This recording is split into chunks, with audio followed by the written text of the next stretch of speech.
Eu achei importante fazer um breve pronunciamento, haja vista nós temos um escasso tempo hoje, mas para os senhores ficarem informados com relação à grande dificuldade, à gravidade da pandemia em nossa cidade. A gente vê na televisão, a gente ouve, é uma coisa muito grave, mas quando a gente está presenciando aqui, convivendo aqui, as coisas são bem mais dolorosas, são bem mais difíceis. Alguns dias atrás foi criado um comitê de crise. Trata-se de um órgão, de uma entidade que ele detecta as maiores dificuldades em função da pandemia e aplica ações tentando solucionar ou minorar o mais breve e o mais eficientemente possível. Esse comitê de crise, do qual eu fui convidado e faço parte há poucos dias, ele é composto pelo Poder Executivo, estando presentes no momento o Prefeito, o Secretário de Saúde, o Secretário de Finanças e o Procurador-Geral. Poder Legislativo, com a minha pessoa representando, a Provedoria da Santa Casa e os médicos, Dr. João Vitor e Dr. Fabiano.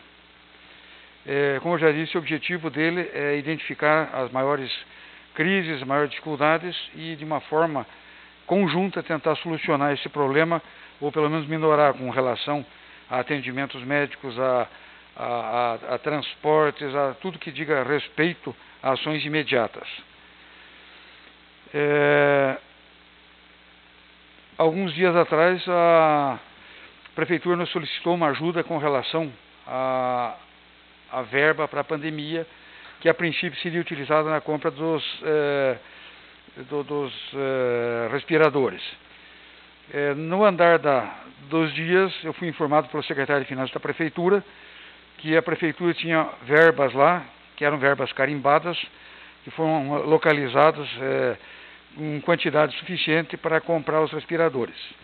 Como se trata de verba carimbada especificamente para isso, então ela devia ser utilizada, porque senão ela perderia a utilidade, teria que ser retornado esses valores. Isso aí se realizou essa semana, foram comprados 5 respiradores, porque nas reuniões que houve, e aí as reuniões têm acontecido de manhã, à tarde, à noite, sábados e domingos, depende da necessidade, ficou definido que ao invés de 6 seriam necessários 5 respiradores.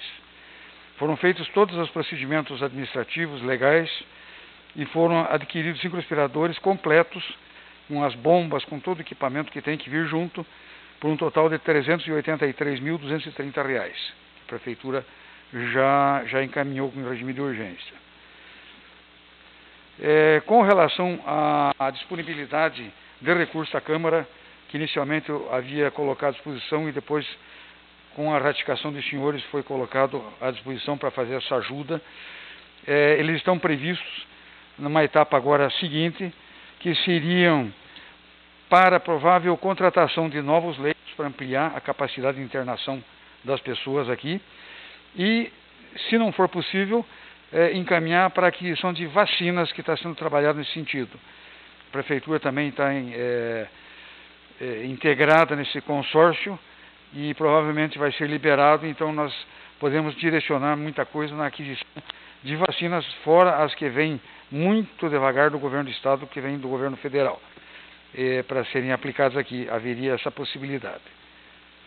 Também quero dizer para os senhores que está havendo uma grande corrente positiva de toda a população de Palmeira, não só das entidades, mas também das empresas, dos clubes de serviço, das pessoas em particular. Todos estão preocupados com o que está acontecendo e todos estão ajudando, e ajudando muito. Posso citar aqui, houve um movimento com relação a empresários e foi arrecadado um valor bastante razoável que foi passado para a Santa Casa. Haja vista que eles estão com problemas de pagamentos atrasados do pessoal e uma porção de despesas que aumentaram muito e fugindo do orçamento que ele já era deficitário deles. Nós temos aqui o caso de doações para bazares, movimentos juntos aos agricultores também, procurando, justamente numa época de colheita, o nosso colega Rogério sabe disso, está havendo um movimento para que haja também uma colaboração dos agricultores. Nós temos atividades já diretas do Rotary, do Lions, enfim, de muitas pessoas que estão se movimentando de uma forma ou de outra, se solidarizando com essa dificuldade que todos nós estamos enfrentando. É uma doença que não escolhe ninguém, ele vem e é muito severa. Haja vista, inclusive, foi mencionado por um dos médicos que participa do grupo, que as cepas que estão agora apresentando, ela chega a ser até 70% e mais severa. Então, realmente, nós não podemos nos descuidar. Eu fico, às vezes, um pouco irritado, porque eu vejo tanta gente arregaçando a manga para querer ajudar, participar, fazer o bem, e, ao mesmo tempo, eu vejo tantas pessoas negligenciando, não mantendo distanciamento, não usando máscara, colocando em risco a própria vida e a vida dos familiares. Então, realmente, eu não consigo entender, muitas vezes, o porquê desse comportamento. Também queria deixar claro aqui, até porque nós estamos com um projeto de lei para ser aprovado, tem primeira votação hoje, e estou solicitando a segunda votação para amanhã, haja vista a urgência e a emergência. Mas, atualmente, até alguns vereadores me questionaram, a Prefeitura repassa mensalmente à Santa Casa em torno de R$180 mil. E ela está justamente pedindo nessa proposição um reforço de verba de mais R$35 mil por mês, em 4 meses, para tentar minimizar a dificuldade que a Santa Casa está passando. Haja visto que a responsabilidade maior em todo esse atendimento é do governo do Estado e do governo federal. A Prefeitura está fazendo o que pode e o que não pode, e a Santa Casa e os médicos e as enfermeiras, as técnicos de enfermagem, vocês trabalham mais junto lá, vocês sabem que estão se empenhando, são uns heróis e umas heroínas nesse processo todo. Foi-me passado também em uma dessas reuniões que, só para pontuar aqui para vocês como uma coisa já era difícil, ficou mais difícil, o gasto normal de oxigênio da Santa Casa girava em torno de R$6 mil por mês. Na pandemia, o pessoal estimou que ele podia chegar a R$20 mil por mês. Para vocês terem uma ideia, só esse mês já passou de 25 mil, e a previsão é que chegue a mais de R$50 mil em oxigênio para atendimento dessas pessoas que estão sendo internadas lá. Então, eu gostaria de dizer para os senhores que, na verdade, está havendo uma grande cruzada, porque é uma situação que nós nunca vimos, nós não desconhecemos, é um fato novo, mas ele é muito grave. Estamos todos participando desse processo, inclusive agradeço muito o apoio que os senhores aqui na Câmara têm dado e espero que continuem dando, para que nós consigamos passar esse processo todo com o mínimo de problemas graves. Enquanto a gente vê esse problema lá na China, lá na Itália, lá nos Estados Unidos, vendo pessoas morrendo lá em Manaus, é muito triste, é muito complicado, mas ele fica muito, muito, muito pesado quando a gente está aqui vendo e presenciando. O nobre colega Josley esses dias fez um pronunciamento em que está vendo amigos, parentes sucumbindo a essa pandemia terrível aí.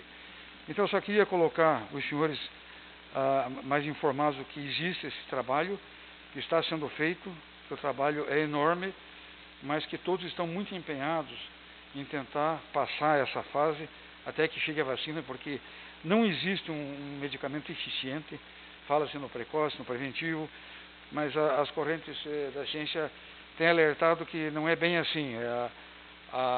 O problema é mais complexo. Não existe ainda até agora, parece que surgiu um remédio agora há pouco tempo, mas até então existia uma medicação eficiente. Você tinha remédios paliativos para minorar as consequências da doença, mas a doença em si não teria um remédio. Só com a vacina. A vacina, mesmo que tenha uma eficiência, digamos, não de 100%, mas é a única maneira, haver o isolamento, haver o distanciamento, o uso de máscara, mas para ser bastante eficiente, para dar encaminhamento para solucionar isso sem somente com a vacina. Então, eu agradeço a atenção dos senhores e volto a pedir a colaboração de todos os senhores nessa situação que todos nós estamos passando, para fazermos o máximo, o melhor possível para atender a nossa população. Muito obrigado, uma boa noite.